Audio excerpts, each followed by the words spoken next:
As women in the National Unity Platform and as women of Uganda, we gather here today to raise our voices and concerns against the inhuman blunders and scandals culminating from recklessness of the government.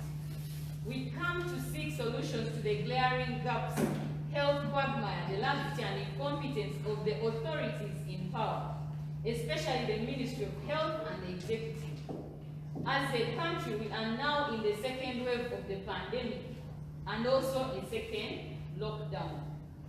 The country is experiencing a harrowing surge in COVID-19 infections, and the nation is going through a stressful period of the pandemic as COVID turns the world upside down.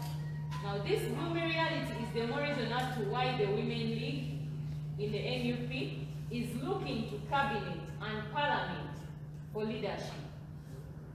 Today, we reflect on the gender-unique aspects of the pandemic and the attendant consequences it poses to women and girls of Uganda. We are wondering, who is fooling who? Without a doubt, the COVID-19 pandemic has aggravated the gap between women and men, while also making it more challenging for governments around the world to devise strategies of addressing the challenges faced by the female gender caused by the crisis. It is common knowledge that women and girls suffer mostly during crises, especially in a crisis as unique as this one. There is evidence to the effect that lockdowns increase harmful practices against women and girls, such as child marriages, teenage pregnancies, risky sexual behaviors, leading to sexual exploitation and partner violence, with more women and girls affected. Women failing to access critical sexual and reproductive health care, maternity challenges, among others, as government enforces SOPs. The situation is dire. Women and girls of Uganda, we cannot breathe. Furthermore, women are more likely to experience mental and emotional strains of the lockdown more than men. Also, the caretaking roles make women more susceptible to catching the virus more than the men. If our country is to ensure that the productivity, livelihoods, and quality of life of our women is to the required standard, government should think outside the box and devise the specific gender interventions. The almost non-existent food security plan risks Ugandans getting malnourished, especially children and expectant mothers. People suffering from other diseases now fear to go to hospitals and health centers for fear of catching COVID-19. This is even more worrying. As women of NUP, we are here to ask these pertinent questions affecting Ugandans, especially the women and girls. 1. Where did the vaccination money go? Money for 18 million vaccines was released by Parliament to buy vaccines, but not a single vaccine was procured up to now. We have only received donations from India and France. So where did the money go? Instead of taking action, we are incurring more debt from the IMF and World Bank to solve problems that could have been addressed by responsive leadership. We are plunging Ugandans into debt, another pandemic whose impact we will bear for time to come. There have been cries by medical workers about lack of PPEs, with some even laying down tools we saw in Masindi and in other areas. How does government expect them to do their work? Most of these are women. Our medics must not be turned into beggars. Can we respond to the practical needs of our health workers? Because as it is right now, we have extremely vulnerable medics. Are Ugandans worth dying like dogs at the hands of government? Hospital prices are hiked. 5 million shillings per day in private for treatment.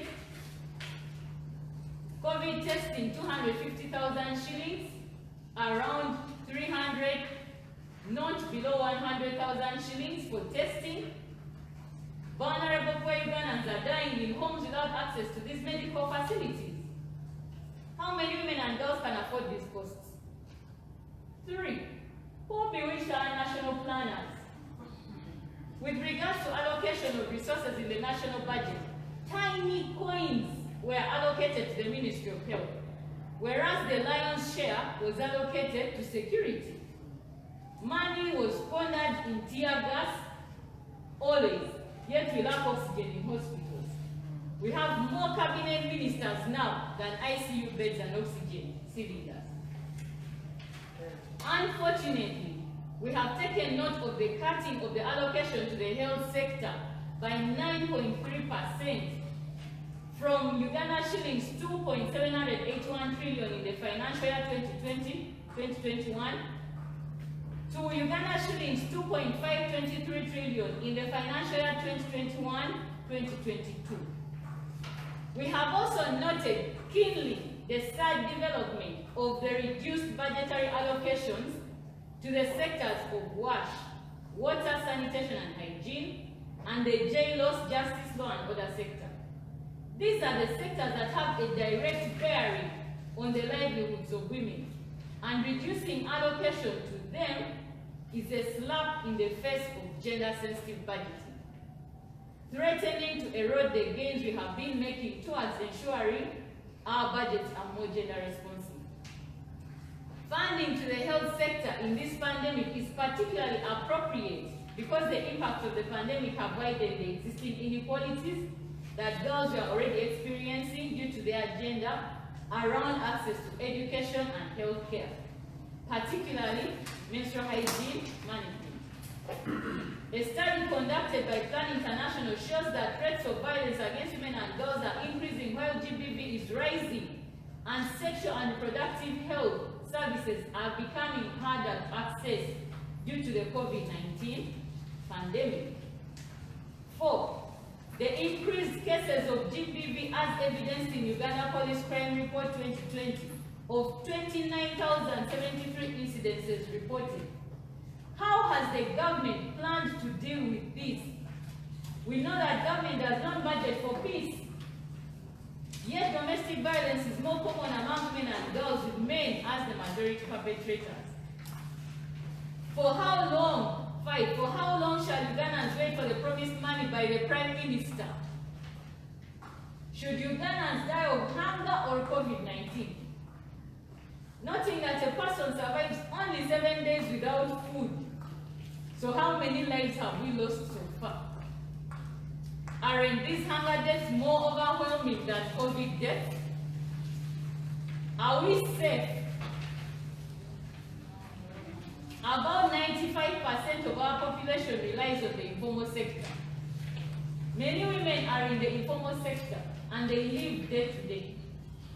How has the government planned for them? Only about 5% can exploit their savings. The rest of the population may die of hunger, either due to hunger or bullets in a protest of the lockdown. Because if they protest, this will spark violence from the dictator. And once we have this, we shall lose many lives, inevitably. Otherwise, right now we only have one option, either to die by hunger, or COVID, or by bullets. Either way, this is all death to the Ugandans. Which measures has government taken to punish the embezzlers vindicated in the Prime Minister's office and Ministry of Health, according to the Auditor General's report? Money was released to procure oxygen cylinders, ICU beds, among others. Up to now, nothing has been procured. Where is this money? How were the vindicated corrupt officials brought to book? Is our government sleeping or snoring? The government has constantly kept a blind eye to the injustices and atrocities and shame confronted by the desperate, vulnerable, but also hungry Ugandans. What has the Parliament of Uganda done to address the concerns facing Ugandans right now? I guess Honorable Joyce will answer that. This is so clear that there are gross injustices and discrimination as the government plans for Ugandans.